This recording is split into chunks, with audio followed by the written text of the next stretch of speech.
Like many other gym goers, one of the main things I wanted to achieve when I first started lifting was to add more width to my back, and for good reason, as it helps build out your V-taper and creates the illusion of a smaller waist. And if you're seeking to do this, then the main muscle that you're going to want to develop are the lats, as growing this muscle will help effectively add the width to your back that you're after. But unfortunately, doing so often isn't as simple as just hammering away at the lat pull down machine, because adding a decent amount of width to your back requires more than just performing all of the right exercises. Luckily though, if you're serious about improving your back width and doing so quickly, then there are a few back training strategies that research indicates are able to considerably speed up the process, which I've personally implemented and benefited from over the years as well. And in this video, that's exactly what I'll cover so that you can build a bigger, wider back as fast as possible.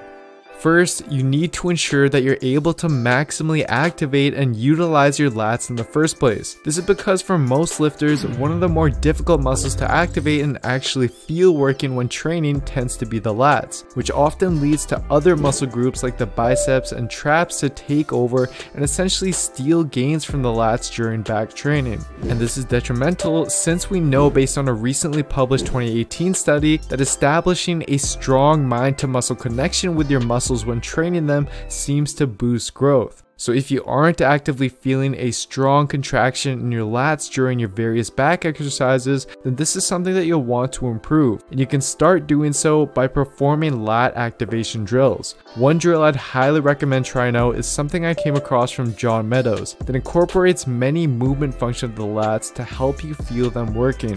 Simply lean forward slightly, straighten one arm in front of you with your thumb up, and then try to flex your lat. You should feel it slightly contracting at this point, and you can also tap it with your other hand to help out. Next, use your lat to bring your straight arm down while keeping it close to your sides until it extends just behind your body.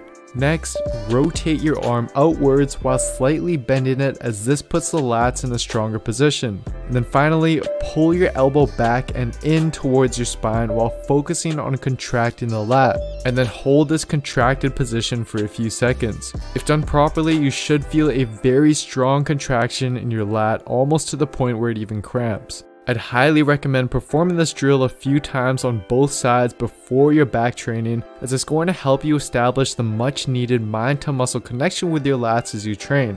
In addition, I'd suggest incorporating various cues to use during your actual back training, as this has also been shown to significantly boost the activation of the lats. A few things I'd recommend implementing are to 1. Think about pulling the weight with your elbows rather than pulling with your hands. You want to simply think of your hands as hooks and visualize yourself pulling your elbows down and into your back pocket. 2. Use a thumbless grip during your pulling exercises and try to keep most of the pressure in your pinkies as you pull, as this seems to help minimize biceps involvement. And 3. During vertical pulling movements, make sure that you depress your shoulders down and away from your ears before you pull, as this will help you better involve the lats. Utilizing these various cues along with the activation drill mentioned earlier will help you significantly boost the activation of your lats during back training.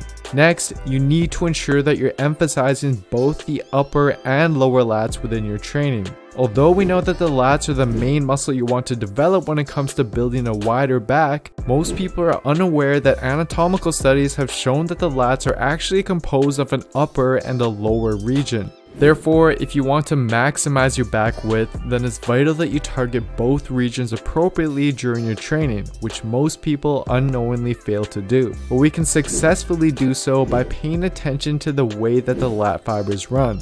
The upper region of the lats, for example, runs almost perpendicular to the body or more horizontally. Therefore, exercises that involve more shoulder adduction where the angle of pull is more in line with the upper lat fibers will more effectively hit this region. Such exercises include wide grip pull-ups or wide grip pull-downs, for example. Whereas the lower region of the lats, they run more parallel to the body and are basically straight up and down. And therefore, exercises involving more shoulder extension where the angle of pull is more vertical, such as close grip pull downs, chin-ups, and close grip rows, will more effectively hit this region. So you want to ensure that within your back training, you're incorporating both types of movements for full lat development. Or on the other hand, if one region of your lats, for example the lower lats, is less developed and needs more work, then allocating more volume to that region and less to the other can also significantly improve the overall width of your back. Next, we want to tweak your rowing exercises to focus more on the lats.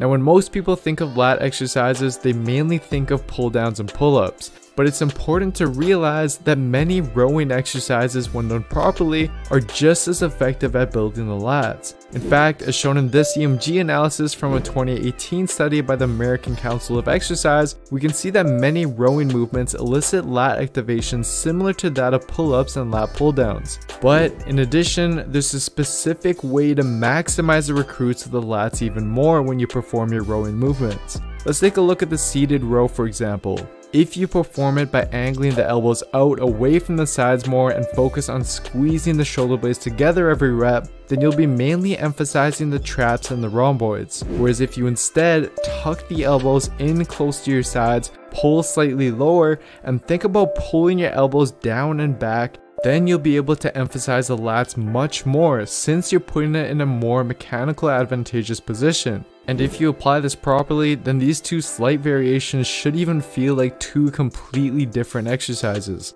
And this is something that you can implement into all of your rowing movements in order to make them more lat focused if you're seeking to maximize your back width.